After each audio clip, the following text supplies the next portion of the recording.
So this wraps up our 3-day weekend in Venice the best way possible. On a gondola with Prosecco. Chin chin.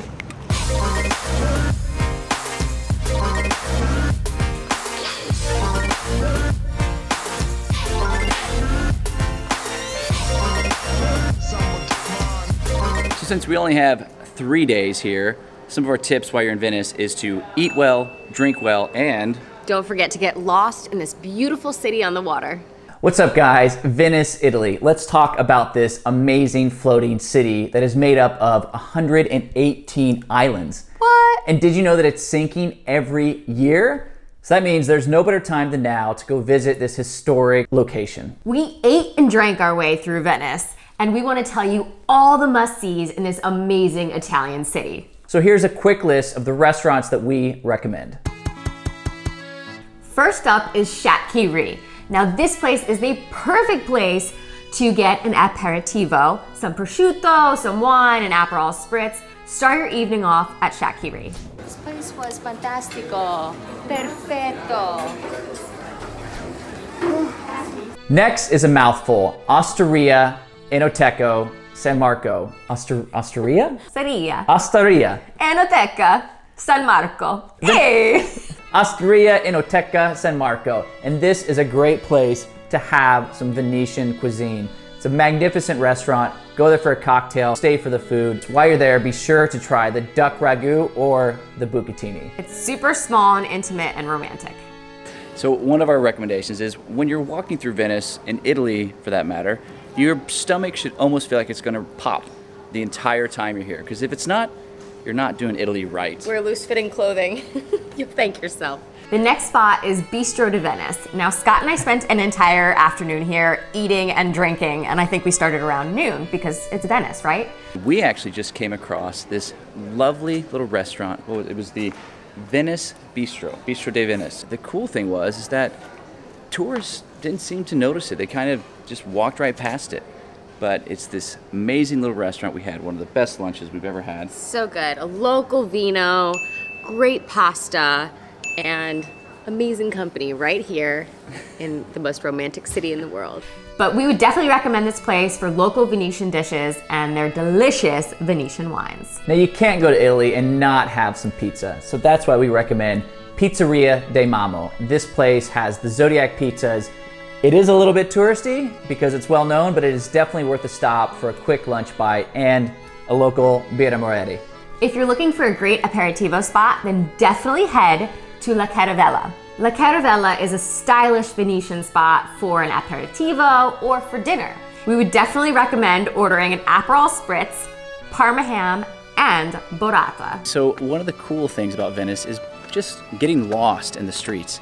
And fortunately, we got lost and found Ponte di Conzefelsi. This is one of the most iconic places in all of Venice, but it's actually away from all the tourist spots. It's this building that is surrounded by canals on either side and makes it a photographer's dream.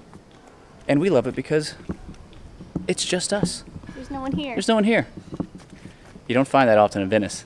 So one of the things that Venice is known for is the famous street food. And the best place to get this is at Acqua e Me. And that's where you can have fried vegetables, fried sardines, basically any fried seafood, including cuttlefish. Now some of this stuff may make you cringe to think about it, but if you're in Venice, you have to try it because it is a local delicacy. Plus, there's a lot of expensive things in Venice, but this street food was only about €5. So now that you've had your dinner, it's time for your dessert because we're in Italy and you can't go to Italy without some gelato.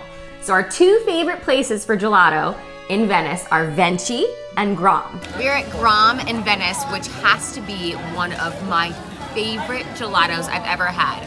We got stracciatella and amarene, which is black cherry, and we got fleur de latte and mint, and it is impeccable.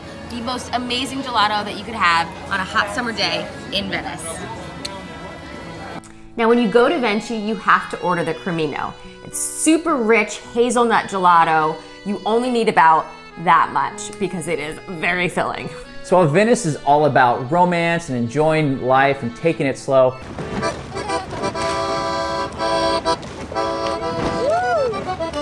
it doesn't have too crazy of a nightlife. However, there are some great bars that we want to recommend. One is Harry's Bar at Cipriani. So at Harry's Bar, this is where the Bellini was invented, and it is a place you have to stop and try the original Bellini. Here we are. The original is 1948. Thank you. Grazie. However, plan on bringing plenty of euros because each one is going to run you 20 euros. That's right, we were shocked when we showed up, but hey, sometimes you got to check that box on the bucket list, and trying a Bellini at Harry's Bar Cipriani was something that we had to do. I mean, they invented it. It's worth it. The other bar that we want to recommend is Cafe Central. Now, this is one of the only bars in Venice that stays open late. So if you have a late dinner and then you want to get an after dinner drink, head to Cafe Central. Now, their spin on the Aperol Spritz is something I've never seen before, and I've had about 1,000 Aperol Spritzes in my life. So this Aperol Spritz puts a very fancy spin on your typical Spritz.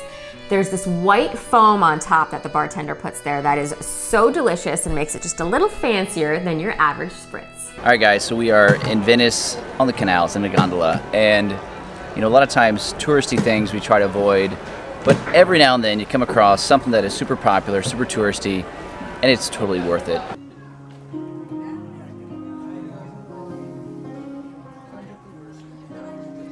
And yes, this is 80 euros for a half-hour ride. It's like $100 if it's a night. But to come through the canals, to see the city, there's no better way to do this. Oh, and I guess we got someone who's jumping in a little bit. Friends. We got some more friends. Ciao. But get a bottle of Prosecco, pop it, cruise through the canals at sunset. No better way. Chin chin. Another activity that we recommend in Venice is to take a day trip to the nearby islands of Burano and Murano. So if you find yourself in Venice, it's definitely worth taking the water bus out to Burano. It is the Instagram capital of the world. Now, Burano is known for its colorful canals. I'm sure you've seen it on Instagram. And Murano is known for its Murano glass. Now there you can go see live glass blowing, buy glass rings, glass, anything you need, because it's made there in Murano. So we're in the tourist spot of St. Mark's Square, St. Mark's Basilica. This is where everyone comes to check the box of when you visit Venice. Look at this stunning place. But if you really want to see it in all its beauty, show up at nighttime or sunrise, because that's when no one's here. So something that's interesting with Venice, which if you've never been there, it doesn't seem so obvious, is there are no cars in Venice. The ways to get around are by foot, water taxi, and bus. And gondola. Oh, and gondola. And the thing is, the water taxis, those are fantastic if you're trying to get to and from the airport. The water taxis in Venice might be expensive, but they are worth every penny because these things are stylish. They get you from A to B with no stopping, no muss, no fuss. It's the best way to see Venice in these beautiful Venetian water taxis. We're using our water taxi to take it directly from the hotel to the airport. Yes, it's 120 euros, ouch. But you know what? It's door-to-door service, and when you're in a rush and you gotta make an international flight, why not make it easier on yourself? This is it. This is our stop. Pulling up the boat, and we're at the airport. That was so simple. The other thing is the water buses, and these operate just like any other city transit. Very easy to get on and off and take you to all the locations for just a few euros a trip. It's called the Vaporetto. Don't pack your schedule too much in Venice. Just leave it open to the romance and whimsical feeling of it all. Don't pack your schedule, but plan on packing your stomach. True. That's cute. As always, I'm Scott. And I'm Colette. And we are Romero. And if you like what you saw, please like and subscribe below. Grazie mille. Ciao.